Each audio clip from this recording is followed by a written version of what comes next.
El día que el mundo se acabó, empezó como cualquier otro. El sol se filtraba por las persianas. El olor a café llenaba mi pequeño apartamento, y en las noticias, los presentadores hablaban de una nueva cepa de gripe particularmente agresiva que se estaba propagando en las ciudades costeras. Lo llamaban el virus de la furia. Nadie le prestó demasiada atención. Creímos que era otra exageración de los medios, algo para llenar el ciclo de noticias de 24 horas. ¡Qué equivocados estábamos! Mi nombre es Leo, y esta es la historia de cómo sobreviví al fin de la civilización, o al menos, a su comienzo. Todo cambió en una tarde de martes. Estaba en el supermercado, decidiendo entre dos marcas de cereales, cuando escuché los primeros gritos. No eran gritos de sorpresa o de miedo simple. Eran gritos guturales, llenos de un pánico primal que te congela la sangre. La gente empezó a correr, a tropezar unos con otros. Por el pasillo de las verduras, vi a un hombre caer y a otro lanzarse sobre Elan, no para ayudarlo, para morder. Los movimientos del atacante eran erráticos, espasmódicos, como una marioneta con los hilos rotos. Sus ojos estaban inyectados en sangre, desprovistos de cualquier rastro de humanidad. El pánico se apoderó de la tienda. Dejé caer mi cesta y corrí. Corrí sin mirar atrás. El sonido de cristales rotos, de alarmas de coches y de esos horribles gritos se convirtió en la banda sonora de mi nueva realidad. Logré llegar a mi coche y encerrarme dentro justo cuando una de esas cosas se golpeó contra la ventanilla. Su cara estaba desfigurada por la rabia. La saliva goteaba de su boca abierta. Apreté el acelerador y salí del estacionamiento, esquivando a gente que corría desesperada y a otros que ya no eran gente. Las calles eran un caos absoluto. Accidentes por todas partes, gente abandonando sus coches y esas criaturas persiguiéndolo. El virus de la furia no era una gripe. Era algo mucho, mucho peor. Convertía a las personas en monstruos rabiosos y veloces, impulsados por una única necesidad en propagar la infección. Llegué a mi edificio de apartamentos y subí corriendo por las escaleras de emergencia, evitando el ascensor. Mi corazón latía tan fuerte que pensé que se me saldría del pecho. Una vez dentro de mi casa, cerré la puerta con todos los cerrojos que tenía y arrastré un mueble pesado para bloquearla. Me asomé por la ventana. La ciudad que conocía estaba ardiendo. Los primeros días fueron los peores. La negación, el miedo constante. Los servicios básicos colapsaron uno tras otro. Primero Internet y la televisión. Luego, la electricidad se fue, sumiendo la noche en una oscuridad aterradora, solo rota por el brillo de los incendios lejanos y los ecos de la violencia en las calles. El agua dejó de correr por las tuberías al tercer día. Mi apartamento, que siempre había sido mi refugio,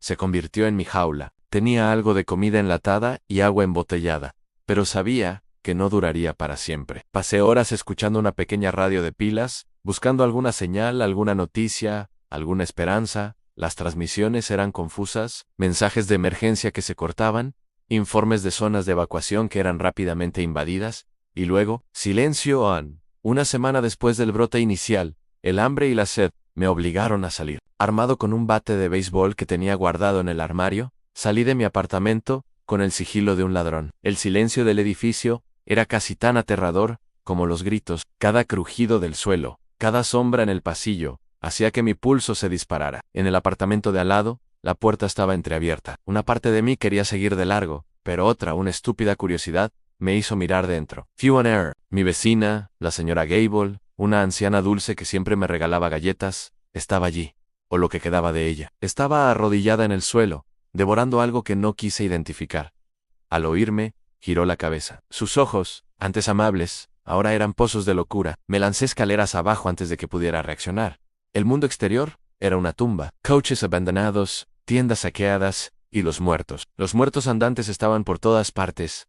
Aprendí rápido. Muévete en silencio. Evita las calles principales. Nunca te quedes en un lugar abierto por mucho tiempo. Y lo más importante, no confíes en nadie. En una de mis incursiones en busca de suministros, conocí a Maya Ann. La encontré en una farmacia, intentando abrir una vitrina de medicamentos con una palanca. Era más joven que yo, quizás apenas saliendo de la adolescencia, pero en sus ojos había una determinación que yo apenas empezaba a encontrar en mí mismo. Nos asustamos mutuamente al principio, pero rápidamente nos dimos cuenta de que dos eran más fuertes que uno. Juntos, empezamos a navegar por este nuevo mundo. Ella era rápida y ágil, yo era más fuerte y metódico. Nos complementábamos, compartimos historias de nuestras vidas pasadas, de las personas que perdimos. Su familia había intentado evacuar la ciudad el primer día, nunca más supo de ellos. Hablar de ello nos ayudaba a mantener un pedazo de nuestra humanidad. Nuestro objetivo se volvió claro: Teníamos que salir de la ciudad. Los rumores en la radio, antes de que se silenciara por completo, hablaban de zonas seguras en el campo, lejos de los centros urbanos densamente poblados. Era una posibilidad remota, una aguja en un pajar,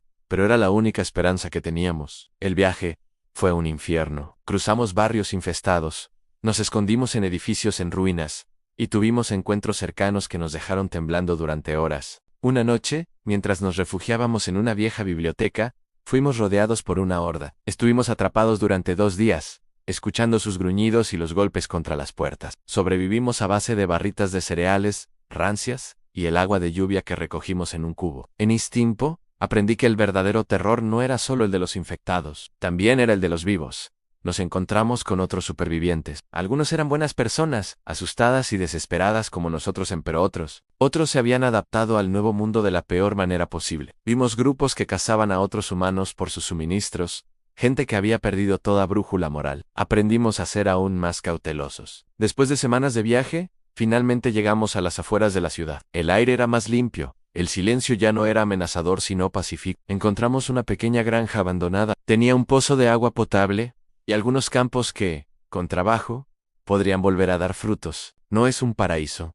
Cada día es una lucha. Todavía hay infectados en los alrededores, y el peligro nunca desaparece por completo. Pero aquí, por primera vez en mucho tiempo, podemos respirar. Podemos ver las estrellas por la noche sin el resplandor de una ciudad en llamas. A veces por la noche miro a la distancia, hacia el esqueleto de la ciudad que una vez llamé hogar, y me pregunto cuántos más hay como nosotros. ¿Cuántos siguen luchando, escondiéndose, sobreviviendo? No lo sé, pero sé que no podemos rendirnos. Esta historia no tiene un final feliz, porque la historia aún no ha terminado. Es una crónica de supervivencia, un testimonio de que incluso cuando el mundo se desmorona, el espíritu humano, el instinto de seguir adelante, puede prevalecer. Soy Leo, y esta ha sido mi historia.